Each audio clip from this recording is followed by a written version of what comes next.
Dan saya breakdown lagi, 40% teratas menjadi 20% ke atas dan 60-80% pendapatannya. Kesenjangan sosial, kesenjangan pendapatan Indonesia sudah lebih dari 0,6. Apa artinya?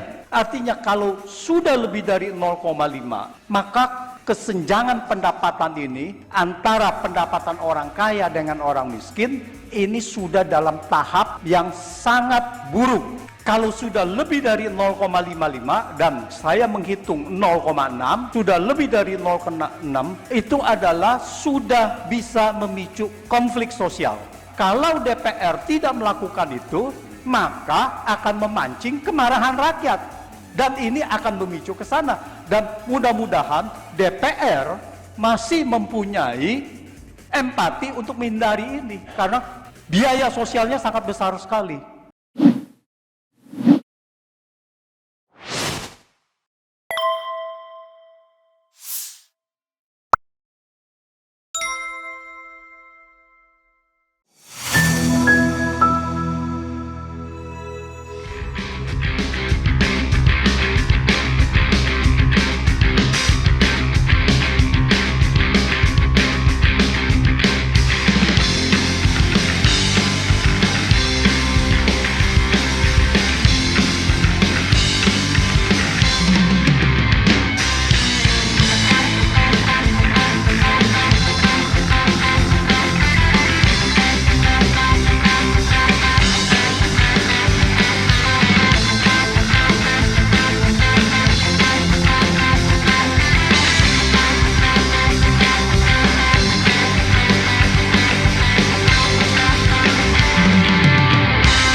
Terima kasih. Selamat pagi untuk kita semuanya. Jenderal Slamet Subianto, Pak Jenderal Soeharto Sunarko, dan Pak Dedi, Pak Yayat, dan kawan-kawan petisi 100. Kita sudah mengevaluasi banyak sekali mengenai pelanggaran-pelanggaran yang dilakukan oleh pemerintahan Presiden Jokowi. Dan di situ kita mengambil kesimpulan bahwa pelanggaran-pelanggaran ini termasuk pelanggaran konstitusi. Secara konstitusi seharusnya sudah patut diberhentikan menurut pasal 7A Undang-Undang Dasar secara konstitusi. Kalau ini dibiarkan terus, ini maka kehidupan bangsa dan bernegara ini semakin hancur. Kalau kita lihat dari 2014 sampai dengan 2023, utang pemerintah ini naik 5.000 triliun. 5.000 triliun. Tetapi 5.000 triliun itu tidak ada yang netes ke masyarakat kelompok bawah. Kemiskinan hanya turun 1,6%. Kemana itu 5.000 triliun tadi? Defisit, ya, hanya utang saja. Kalau APBN jauh lebih besar dari itu lagi. Tingkat kemiskinan 2019 sampai dengan 2023 per September, tingkat kemiskinan malah naik, di mana utang negara naik 3.000 triliun, tapi kemiskinan ini naik. Kesenjangan sosial ini sudah dalam tahap yang kondisi yang sangat memprihatinkan. Kesenjangan sosial berdasarkan Badan Pusat Statistik itu tidak bisa kita pakai sebagai referensi untuk melihat kesenjangan pendapatan dari masyarakat, karena BPS, Badan Pusat Statistik, hanya menghitung berdasarkan pengeluaran. Kalau berdasarkan pengeluaran, orang yang mempunyai 100 juta dengan 200 juta mungkin belanja pengeluarannya hampir sama, tetapi pendapatannya sangat berbeda. Saya menghitung sendiri, kesenjangan pendapatan Indonesia setidak-tidaknya lebih dari 0,5%. Dan saya breakdown lagi, 40% teratas menjadi 20% ke atas dan 60-80% pendapatannya. Kesenjangan sosial, kesenjangan pendapatan Indonesia sudah lebih dari 0,6. Apa artinya? Artinya kalau sudah lebih dari 0,5, maka kesenjangan pendapatan ini antara pendapatan orang kaya dengan orang miskin ini sudah dalam tahap yang sangat buruk. Kalau sudah lebih dari 0,55 dan saya menghitung 0,6, sudah lebih dari 0,6, itu adalah sudah bisa memicu konflik sosial. Dan ini yang terjadi semua di dunia, di mana ada konflik sosial seperti di Sri Lanka, itu adalah kesenjangan sosialnya sangat tinggi sekali, kesenjangan pendapatannya sangat tinggi sekali. Jadi kita melihat, kapan ini tadi bisa memicu ini? Revolusi sosial, konflik sosial, revolusi sosial. Ini tidak akan lama lagi. Dan biayanya sangat besar sekali. Oleh karena itu, petisi 100 sudah mengevaluasi kinerja dari pemerintah secara objektif, pelanggaran-pelanggaran yang seharusnya bisa sudah memberhentikan presiden. Oleh karena itu, petisi 100 meminta kepada DPR untuk melakukan proses politik, tetapi secara objektif, bukan dipolitisir, untuk memberhentikan presiden, karena DPR mempunyai wewenang untuk itu saat ini. Mau tidak mau, kita harus mengikuti ke situ. Tetapi seperti yang tadi Pak Harto katakan, dan juga Pak Yayat katakan, kalau DPR tidak melakukan itu, maka akan memancing kemarahan rakyat. Dan ini akan memicu ke sana. Dan mudah-mudahan DPR masih mempunyai empati untuk menghindari ini. Karena biaya sosialnya sangat besar sekali. Nah, ini kami mengimbau, menuntut untuk terakhir kalinya, bahwa DPR harus mengajukan proses ini secara objektif. Mari kita rundingkan, mari kita lihat apakah memang sudah pantas untuk dijalankan proses 7A, pasal 7A, Undang-Undang Dasar. Nah, itu kami ingin sekali lagi menuntut terakhir kepada DPR untuk melaksanakan tugasnya secara konstitusi, menegakkan konstitusi untuk penyelamatan terakhir bangsa dan Republik Indonesia ini. Terima kasih, Pak. Ya, terima kasih Om Lim. Assalamualaikum warahmatullahi wabarakatuh. Waalaikumsalam. Alhamdulillah bil alamin. Assalatu wassalamu ala asyrofil anbiya'i wal mursalin wa ala alihi washabihi ajmain. Saya sedikit mengulang tentang apa yang sudah dilakukan petisi 100, yaitu bahwa pada tanggal 20 Juli yang lalu kita sudah menyatakan tuntutan pemakzulan Jokowi. Jadi sudah sekitar 3 bulanan ya. Jadi sudah kita nyatakan, dan saat itu kita juga menyampaikan bahwa kalau kita minta Jokowi dimakzulkan itu karena memang ada dasar hukumnya, ada sekian undang-undang yang dilanggar. Itu yang paling basic. Jadi karena memang sudah melanggar undang-undang, maka pelakunya itu, kalau itu presiden, harus diproses sesuai dengan pasal 7A Undang-Undang Dasar 1945. Nah, kenapa kok ini masih terjadi? Kita masih terus menuntut karena memang DPR belum melakukan apa-apa.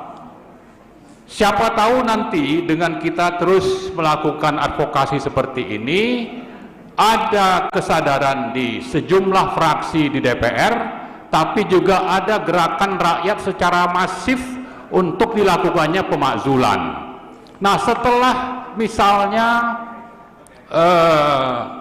Juli yang lalu kita menemukan tambahan pelanggaran yang dilakukan oleh Presiden Joko Widodo, yaitu misalnya terlibat dalam KKN atau nepotisme untuk menjadikan putranya Gibran menjadi cawapres. Ini jelas ya, kita menemukan banyak data pemerintah itu terlibat, terutama itu adalah Presiden Joko Widodo. Jadi bukannya memberhentikan pelanggaran-pelanggaran yang sudah dilakukan selama ini, tapi malah masih melanjutkan. Terakhir tanggal 13 November itu di Amerika ya, ketemu dengan CEO Freeport. Untuk apa? Untuk memperpanjang izin tambang di Grasberg, Papua, yang itu bukan wewenang presiden, tapi itu dilakukan. Itu terutama melanggar misalnya PP nomor 96 tahun 2021. Dan yang lebih penting sebetulnya di balik itu adalah kita mencurigai ada kepentingan politik dan perburuan rente ya, kita menduga ini, dan karena itu kita tetap menganggap DPR ini sebagai salah satu alat untuk menyelidiki dan menyidik, membuat angket misalnya terhadap pelanggaran yang dilakukan oleh Presiden Joko Widodo ini. Jadi pertama tadi petisi 100 dengan sekian alasan undang-undang yang dilanggar, konstitusi yang dilanggar. Kemudian belakangan yang kedua ternyata ini masih terus berlangsung ya, bahkan tanpa malu-malu. Nah yang ketiga kita mencatat ada pernyataan dari senior ya,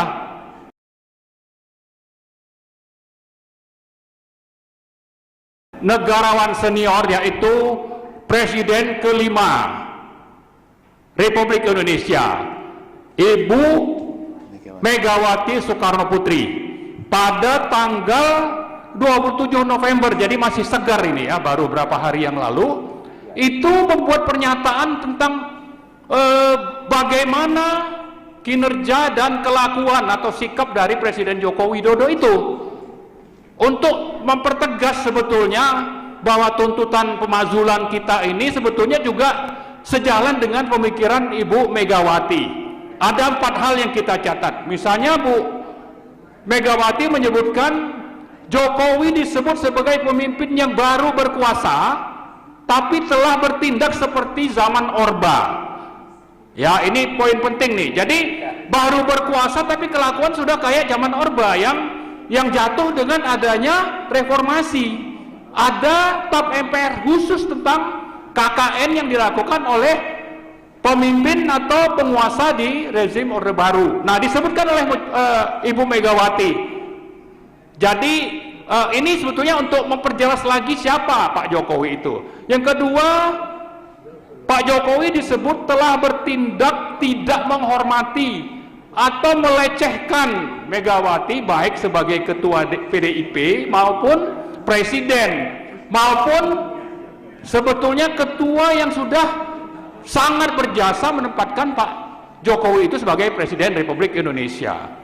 Kemudian yang ketiga, Bu Mega menuduh ya, menganggap Pak Jokowi telah berusaha untuk mendapat perpanjangan masa jabatan, dan ini saya kira selama setahun 2 tahun terakhir itu kita bisa mengikuti sebetulnya apa saja yang dilakukan oleh menteri-menterinya, dan terakhir itu adalah bagaimana keinginan berkuasa itu dicapai melalui putusan MK nomor 90 yang syarat dengan nepotisme, dan saya yakin itu adalah yang dirujuk oleh Ibu Megawati, bahwa Presiden Jokowi dalam rangka berkuasa gagal di 3 periode tapi melanjutkan melalui dinasti, yaitu menempatkan, mengupayakan Gibran untuk menjadi wapres. Nah, yang terakhir, Bu Megawati menyatakan bahwa pemerintahan Jokowi ini banyak pelanggaran dan banyak maling. Ya, maling ini disebut, di kata kuncinya maling ini. Nah, kita mengingat misalnya beberapa bulan yang lalu itu tim suksesnya Pak Jokowi pada Pilpres 2014-2019 namanya Windu Aji Sutanto. Sudah dijadikan tersangka ya, sudah ditahan, mungkin sedang ada proses, tapi ini menunjukkan ya contoh bagaimana maling itu terjadi dan itu dilakukan oleh tim sukses Pak Jokowi. Apakah Pak Jokowi dapat manfaat dari situ? Ya itu memang perlu dibuktikan, tapi kita khawatir ya, sama seperti perpanjangan kontrak Freeport tadi, saya menduga ada rente ya, mau pemilu ada logistik yang dibutuhkan, bisa saja itu didapat untuk kepentingan pemenangan pilpres, tapi juga bisa sebagian itu untuk masuk ke kantong sendiri, misalnya ini ya, misalnya tidak menuduh, tapi harus dibuktikan lewat apa? Lewat bagaimana proses pemakzulan itu bisa terjadi di DPR, ada angket misalnya khusus tentang MK, ada angket misalnya khusus tentang perpanjangan kontrak Freeport. Nah, yang terakhir, dengan berbagai informasi yang saya sampaikan tadi, sebetulnya ada dua hal yang kita harapkan ya.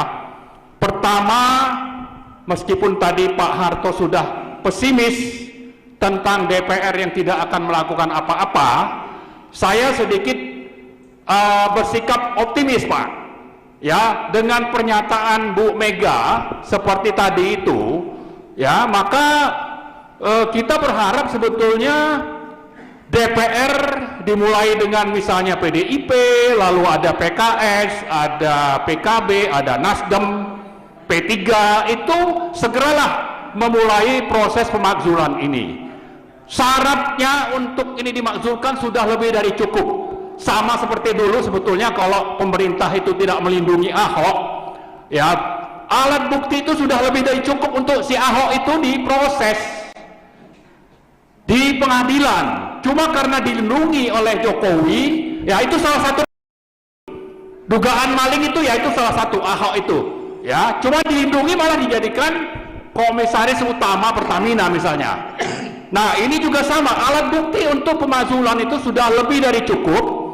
Maka DPR seharusnya segera melakukan proses pemakzulan. Makanya judulnya ini DPR makzulkan Jokowi segera, karena delik atau alat buktinya sudah lebih dari cukup. Nah, yang terakhir, setelah ke DPR kita menghimbau kepada rakyat, ya mari bersama-sama, jangan takut. Tadi Pak Harto itu sudah memulai dengan dia siap kalau memang harus ditangkap, tangkaplah.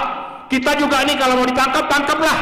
Tapi jangan berhenti hanya kita bicara, tapi mari segera kita galang kekuatan, kita sebarkan kejahatan-kejahatan rezim ini ke seluruh Indonesia supaya rakyat bangkit dan rezim ini jatuh dan pemilu tanpa Joko Widodo tidak lagi menjadi presiden. Mudah-mudahan bulan depan atau Januari itu presiden kita itu bukan lagi Presiden Joko Widodo. Ini doa kita. Terima kasih. Assalamualaikum warahmatullahi wabarakatuh. Waalaikumsalam.